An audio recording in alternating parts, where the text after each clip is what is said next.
Hello everyone! Today I am painting a scene from My Neighbor Totoro movie by Studio Ghibli. I have seen many people trying to paint scenes from Ghibli movies and I really wanted to try myself. It is a great opportunity to practice gouache painting as those movies were painted using similar paints. If you have never seen this movie, I really recommend it. It is a beautiful animation and a very nice story. I chose this movie because it is probably my favorite and I love this iconic scene in the rain. One thing you don't know about me is that I love rain, so of course I had to choose this scene as my first one. Let me know in the comments if you know this movie or other Ghibli animations, and which one is your favorite. I haven't watched all of them, but I did enjoy Kiki's Delivery Service and The Cat Returns. I really want to watch Howl's Moving Castle. I have seen part of it as a long time ago, before streaming services were available, it used to be broadcasted in Polish television. But I always found it by accident, changing the channels, and never saw it from the beginning to the end. But I love the music from this movie and also the music from Totoro. This is also the first time when I am going to use my new brush set. I haven't had a proper brush set for gouache before. I was using random brushes that I had lying around, but I didn't have many shapes and sizes, and they were mostly for other mediums. I chose those ones because they were recommended as a good affordable choice. I like that there is a range of small brushes because I will finally be able to paint more details easily. This was a set of 6, but I did buy some individual ones as well.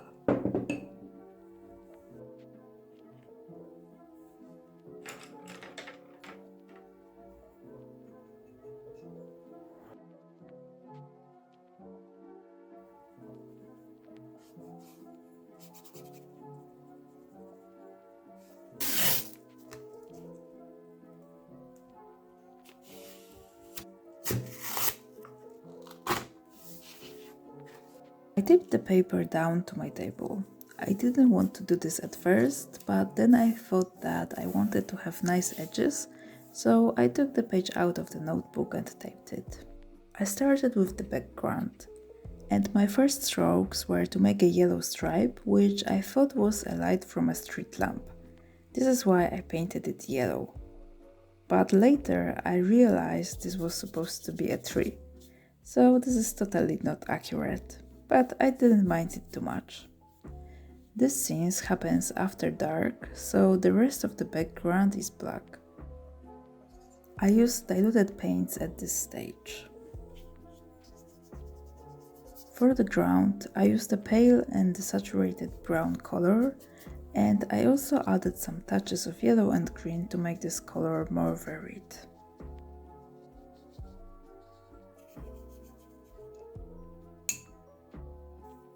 Then I started with the characters, or rather with an umbrella which I painted with bright red. Here I am already using a rather opaque paint. I'm using A5 format, so the characters are very small. Luckily I had those small brushes in the set, but it was still challenging.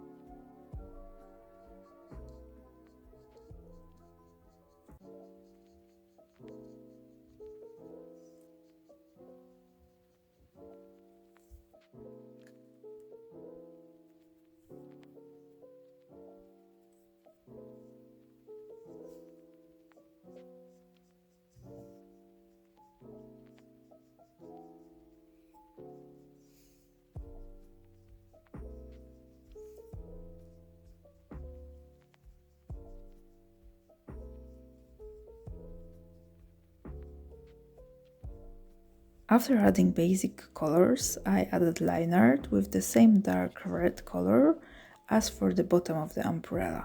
It was stressful because I didn't want to destroy what I already painted, and it is not that easy to add a nice line art with paint.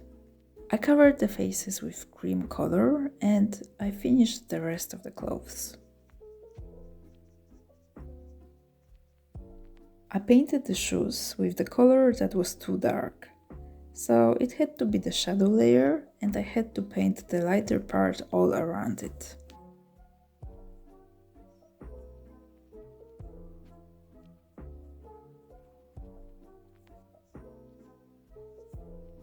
To let the paint dry, I moved to the other part of the painting and painted this blue bus stop sign. In the movie, there is something written on the sign, but I could never get the Japanese writing correct, so I skipped it.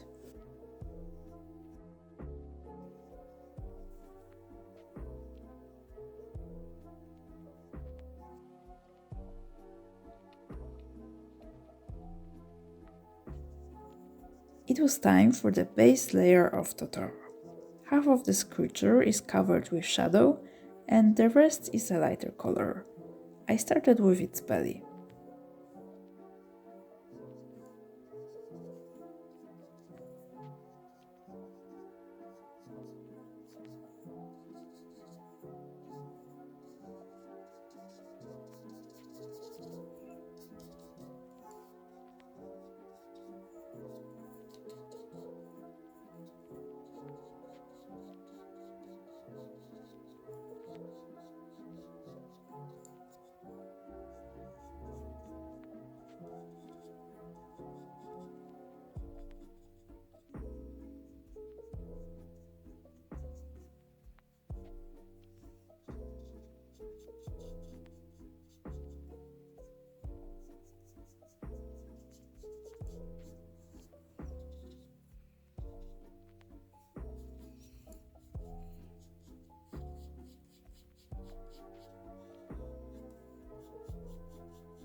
Unfortunately, I didn't like the colors.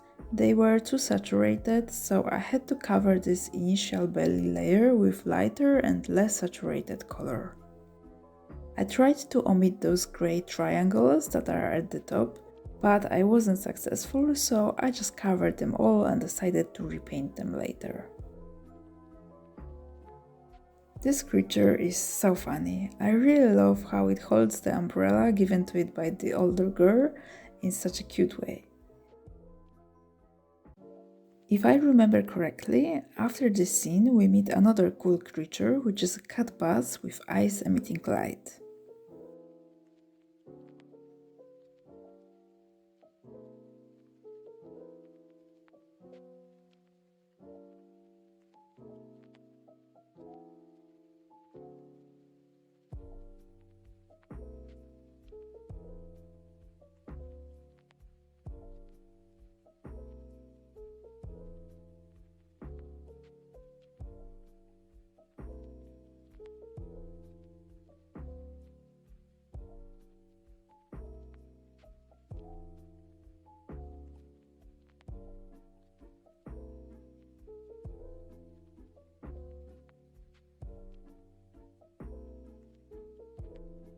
I painted the eyes with a very pale blue.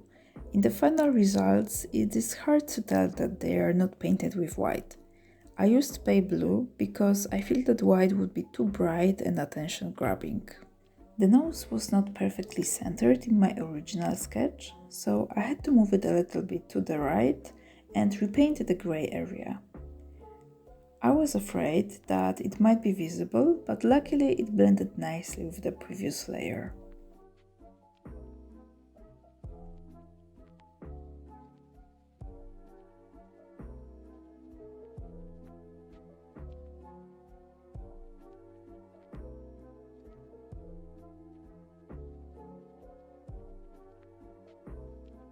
All base colors were done, so it was time to add the line art. With those dark lines, the picture started to look much more defined and finished. While painting the lines, I tried to vary them and add some short strokes from time to time to indicate fur.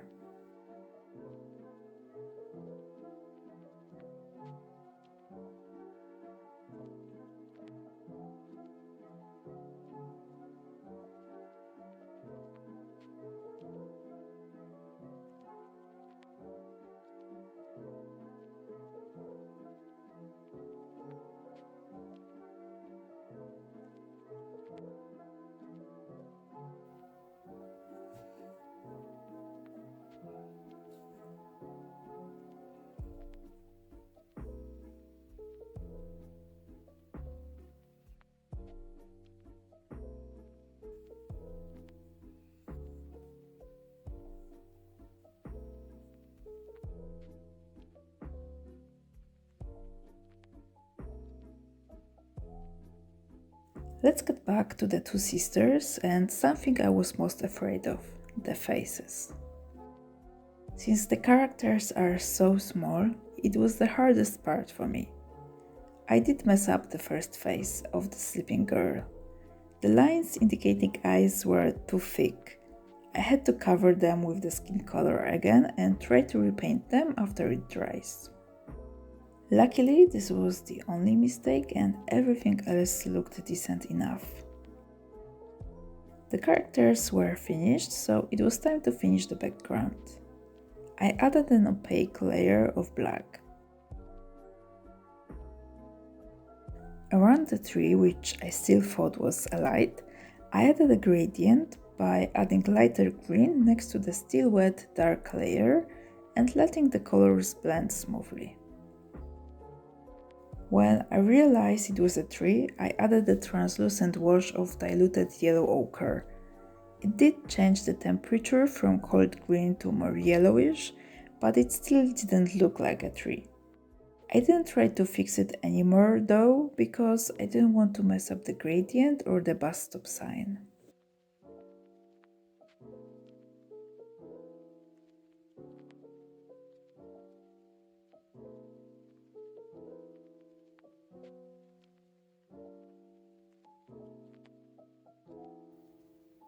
I painted the greenery by adding dark layers first and then adding lighter greens on top of them.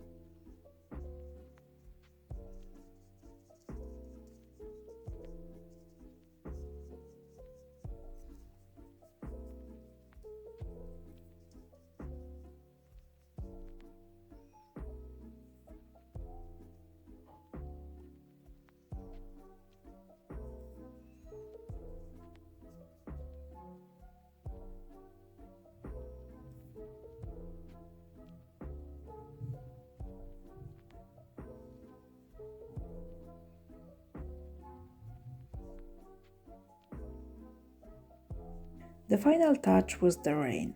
I used white paint for it.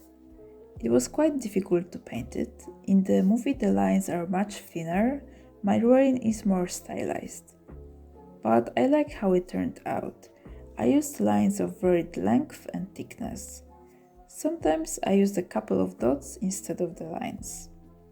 I did not cover the characters with the rain so that they are still clearly visible and remain the main focus of the painting.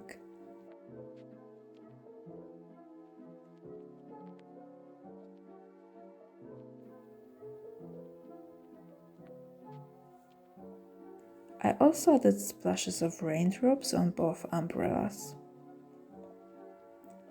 We arrive at the best moment of every painting, tape removal. But we are very unfortunate because firstly, my phone stopped recording the sound for some reason. Secondly, the last tape did tear the paper. After that happened, I slowly removed it from the other side. I later glued this torn piece back so it is not that visible.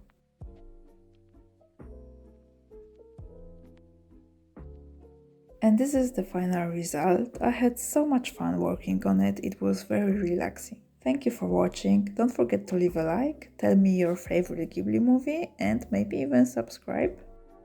See you next time, bye bye!